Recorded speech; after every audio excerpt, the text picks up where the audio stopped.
And I saved up my money for the first month, and I bought, I think it was a quarter pound of weed.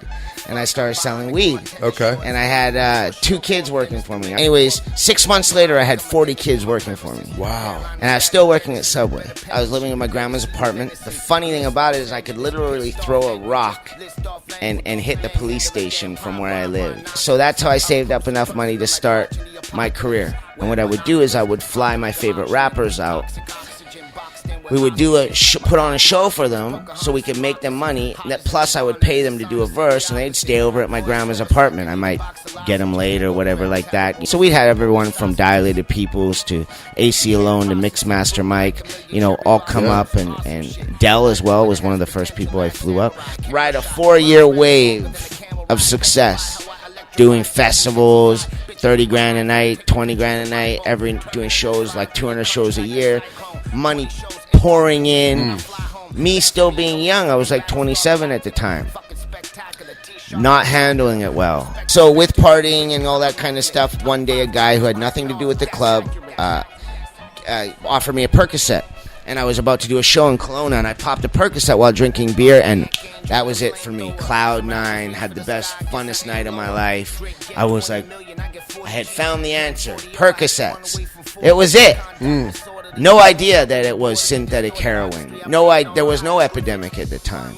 So I started, I was hanging out with these other crazy guys too, and we would do Percocets all the time and drink beer and go to mansion parties, and then eventually that turned into Wednesday nights at my place having a couple girls over to every night having a girl over. I had a sauna in my house and a jacuzzi and the whole nine, have girls over and drink and pop Percocets. And then it turned into a daily thing where I had the blinds closed to no one coming over, and I'm having the party by myself every night, to being bloated because I'm taking 20, 30, 40, 50 of these things a day, to someone saying, hey, try Oxycontin, there's no aspirin in it.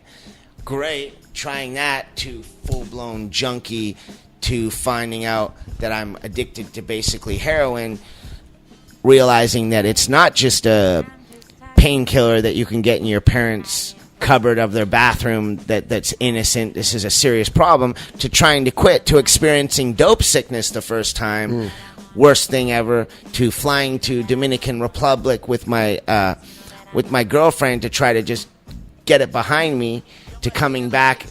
All I could think about was the drug the whole time I was there, and going full into a deep, dark spiral for 3 years, to losing $3 million, to living in a theater room peeing in pop bottles with my 5 dogs around me for 6 months, not talking to anybody, with Coke plates under the thing in an abandoned house with like junkies coming and going and like alcoholics living in my guest house, to just completely losing my own identity.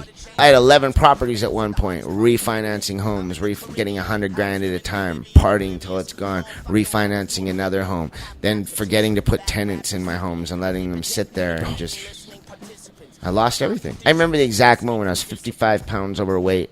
I was driving. I had moved to a place called Kelowna to get away from my family and friends that cared about me, so I could really fully get into the drug addiction. I was driving to go buy like $7 grand worth of pills on some weird little adventure I was on. My lips were purple. My skin was super white, and I look in the mirror, a tear rolled, as I was driving, a tear rolled down my eyes. I remember I said, I'm going to die. Like, I felt numb on this side. I said, I'm going to either die or I'm going to have to save my own life here, because no one's going to do it for me. So I went to my parents, bawling my eyes out, and I just said, hey, I need your help. And they said, okay, this is serious. Let's take care of it.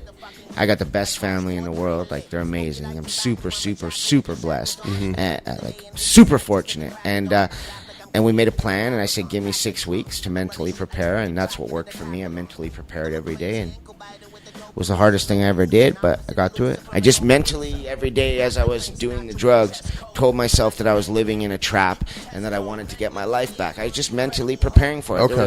It was the biggest fear of your life to get off that drug, because you know how sick you're going to get. So I had to build myself up. The toughest thing. No, yeah. We're talking like ass out, like grabbing on lying on the floor, screaming in a hospital, holding on to my dad's leg in a chair, kicking the wall, screaming, begging the doctors to kill me. Like if they would have put me to sleep, like they can put a dog to sleep when the dog's ready to, I would have let them do it.